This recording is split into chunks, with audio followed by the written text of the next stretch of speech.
channel, so I hope this works out. But I wanted to come on tonight because I kind of had this I was very excited about my meal prep tonight that I did. And I was able to create 3 meals, breakfast, lunch, and snacks this week by just using what I had in my house. And I was very excited about that and intertwining things with the recipes that I had created. So if you've ever looked at your pantry or your fridge and you're like, I have all these bits and pieces of different things, like half a bag of this or a bit of this, and what do I do with that? This is maybe a live to kind of show you what you can do with the food that you have in your house to reduce food waste and help you prep up some meals for the week. If you're interested in getting more of the content, make sure you subscribe to my channel. My name is Maggie Conley. I'm a registered dietitian and culinary nutritionist. And my goal is to help reduce that stress around eating when you have PCOS and help you get realistic, easy, doable, delicious meals on the table. So every week I do a little bit of meal prep with my membership, and I come on and share what exactly we made and kind of explain why we made it. So this week I was looking in my pantry and fridge because I about to go to the grocery store and I wanted to see what did I have. But I was really tired and I didn't want to go. So I realized instead of having exactly what I needed, I had close enough. And I was like, you know what, that will be just fine. So I wanted to show you what I made and how I made some modifications. So the first thing that I made this week that I was so excited about was I was doing this high protein macaroni and cheese for lunch. And what I ended up making was this spinach artichoke cheddar macaroni and cheese, which is so good. What it is I used a box of the Banza aged cheddar macaroni and cheese, and I was going to be adding in my favorite Tex-Mex flavors. I was going to do black beans and spinach and some salsa, but I had a can of white beans. So I added in a can of white beans that I drained and rinsed. So I made the macaroni and cheese as packaged directions. And I added in that can of white beans.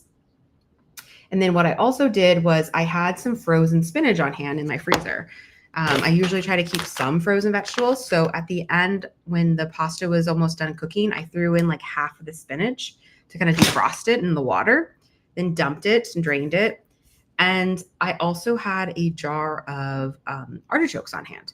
So I always try to keep some kind of vegetable in my pantry or my freezer so I can make quick and easy meals. So before I knew it, I had this spinach artichoke macaroni cheese, and it worked out really, really well, and it's delicious. So it's super high fiber and high in protein. The Goodles macaroni and cheese, let me see if I can find the box. The Goodles macaroni and cheese is 14 grams of protein and 7 grams of fiber. And then I added in that can of white beans and artichokes, which are super high in fiber. So I made this really delicious meal without having to go to the store. So I was super excited about that. So this is going to be my lunch for the week. Maybe 3 days. I'm not sure yet. So that made me super excited. Then I kept going, what else I could make on hand.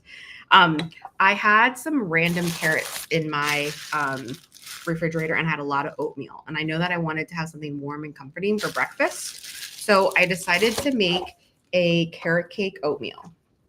And I'm going to show you this, but oatmeal is never the most appealing thing to look at. So bear with me. But in here I have oats, and I cooked it in milk. So I added extra protein. The oats are giving me soluble fiber, which is going to help with my blood sugar control, as well as reduce cholesterol levels. And then I added in those carrots. I shredded 2 carrots. And then I added in some spices. So I added in cinnamon, nutmeg, and ginger, which I keep on hand. They last forever. And I added in some flaxseed, ground flaxseed as well for extra fiber. And then I'll be topping it with some hemp seeds, which I also always keep on hand because they're a great source of protein.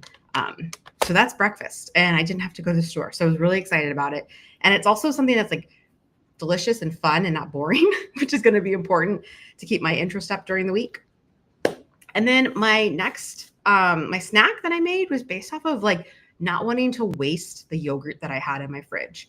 So I had this container of yogurt that was in the back of the fridge, and it had frozen solid. I don't know if you've ever had that happen, and then defrost it. So the texture was weird. It was very runny. But what I did is I created this fruit yogurt chia pudding situation But I wanted to highlight this. It's a simple idea, but it also doesn't need to be complicated when you're doing meal prep. You don't have to have like fancy jars. You don't have to have everything look perfect. I just built this in the yogurt container. And what I did is let me move this across, is I just added some frozen blueberries that I had on hand. So instead of going to the store and buying fresh blueberries, I was like, oh, I had this random bag of frozen blueberries from Trader Joe's. And then I had some frozen mango that I just added as well. And because my yogurt was a little bit runny, this is just regular yogurt, not Greek yogurt, I added in some chia seeds for some extra fiber and protein, and then some chopped walnuts as well. And I keep these in the freezer so they last longer. So again, I was able to get in that combination of fat, fiber, and protein. So the protein from the yogurt, the fiber from the fruit, and then of course the chia seeds and some healthy fats from the walnuts and the chia seeds. So that's super easy. I mean, I made all of this in like 30 minutes and I was teaching a class. So I want you to remember that you don't have to stick to a recipe, but use a recipe as like a formula. So if I didn't have the right kind of beans, I interchanged them. If I didn't have the right vegetable, I could pretty much use, like I was going to use peas if I didn't have spinach. I challenge you to look into your pantry and your freezer and your refrigerator and start putting things together and see if you can create these budget-friendly, high-fiber meals. They don't have to be perfect, but if you keep that formula in mind, that protein, fat, and fiber, you're going to be able to create some really filling meals that are going to help with your blood sugar management, and you don't have to spend any extra money. So I hope you like this little video and gives you some inspiration for the week. Again, if you're watching on YouTube, make sure you subscribe to my channel. I come out with weekly videos, weekly meal prep tips and recipes and things like that. So I hope you all have a wonderful week. And